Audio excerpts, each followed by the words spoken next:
ఇప్పటివరకు తెలంగాణ రాష్ట్ర రాజకీయాలలో చాలా వరకు రాజకీయ పార్టీలకు సంబంధించిన నేతలు కానీ లేదా వ్యాపారానికి సంబంధించిన తోటి స్నేహితులకు సంబంధించి స్నేహబంధం అంటే ఏంటి, దానికి సంబంధించి అనేక సందర్భాలలో పేదవారైనా మధ్యతరగతి వారైనా ధనవంతులైనా ఎవరైనప్పటికీ కూడా వాళ్ళ స్నేహాన్ని పూర్తి స్థాయిలో వ్యక్తపరుస్తూ అది సోషల్ మాధ్యమాలలో కావచ్చు లేదా వివిధ రూపాలలో తెలియజేస్తున్న సందర్భాలు చూసాం.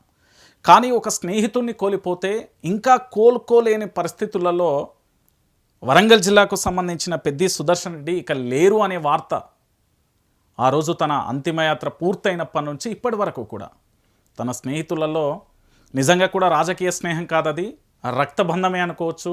అలాంటి కుటుంబ బంధంగా ఏర్పడిన ఈ ఇద్దరు నేతలకు సంబంధించి దాస్యం వినయ్ భాస్కర్ కన్నీరు మున్నూరుగా విలపించిన దృశ్యాలు నేను చూసా. దానికి సంబంధించి నిజంగా కూడా బాధ అనిపించింది. ఒక రకంగా చెప్పాలంటే ఇలాంటి పరిస్థితి మరెవరికి కూడా రావద్దు అనేది అనిపించిన పరిస్థితి కనబడింది.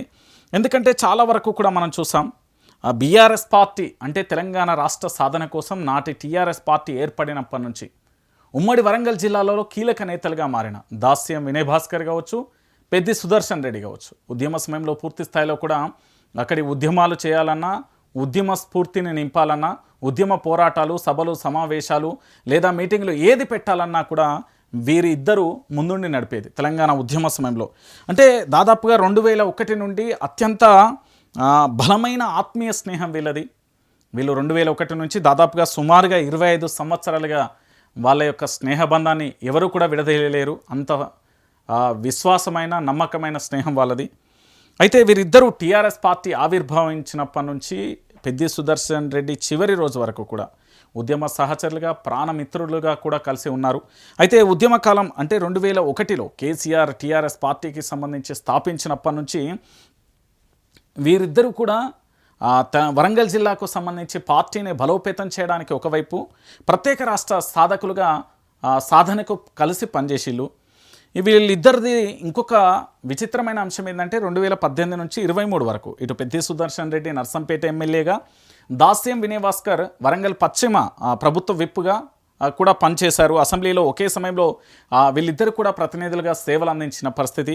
అయితే దాస్యం వినయ్ భాస్కర్ స్వయంగా కూడా సోషల్ మీడియా వేదికగా తమ మధ్య ఉన్నది కేవలం రాజకీయ స్నేహం కాదని, కేసీఆర్ వల్ల ఏర్పడిన విడదీయరాని కుటుంబ రక్తబంధం అంటూ కూడా పేర్కొన్నారు. ఆ దృశ్యాన్ని చూసిన తర్వాత నాకు కూడా చాలా బాధ అనిపించింది.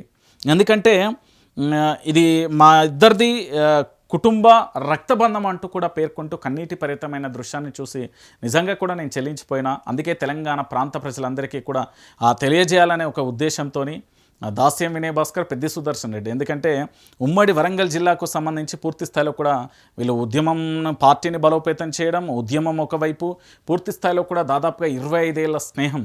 ఒకరు వరంగల్ పశ్చిమ నియోజకవర్గానికి ఎమ్మెల్యేగా, ఇంకొకరు నర్సంపేట ఎమ్మెల్యేగా, దాంతోపాటు అక్కడ మాజీ ఎమ్మెల్యేగా, ఉద్యమకారుడిగా ఎమ్మెల్యేగా దాస్యం వినయ్ భాస్కర్ వీరిద్దరూ కూడా సేవలు అందించిన పరిస్థితి మనందరం చూసాం. సో ఇక్కడ ఆ ట్యాగ్ ఏదైతే ఉందో కుటుంబం రక్తబంధం అంటూ పేర్కొంటూ కన్నీటి పరతమైన ఆ సోషల్ మాధ్యమాలలో తన యొక్క మిత్రుడు పెద్ది సుదర్శన్ రెడ్డి కోల్పోయిన తర్వాత అకాల మరణంతో తన యొక్క 25 ఏళ్ల ఆత్మమిత్రుడిని కోల్పోయాంటూ తీవ్రమైన భాగోద్వేగానికి గురైన తీరు నిజంగా కూడా నన్ను కదిలించింది. అందుకే తెలంగాణ సమాజానికి ఈరోజు స్నేహితుల దినోత్సవం. పెద్ది సుదర్శన్ రెడ్డి కోసం ఇటు దాస్యం వినయ్ భాస్కర్ కావచ్చు కానీ లేదా వరంగల్ జిల్లాకు సంబంధించిన చాలామంది నేతలు అటు నన్నపల్లి నరేంద్ర కావచ్చు, పోచంపల్లి శ్రీనివాస్ రెడ్డి కావచ్చు, లేదా దాంతోపాటుగా అక్కడ బానోతు శంకర్ నాయక్ కావచ్చు, ఇట్లా చెప్పుకుంటూ పోతే చాలామంది ఉద్యమకారులందరూ కూడా కన్నీటి పర్యతమవుతున్న దృశ్యం ఉంది.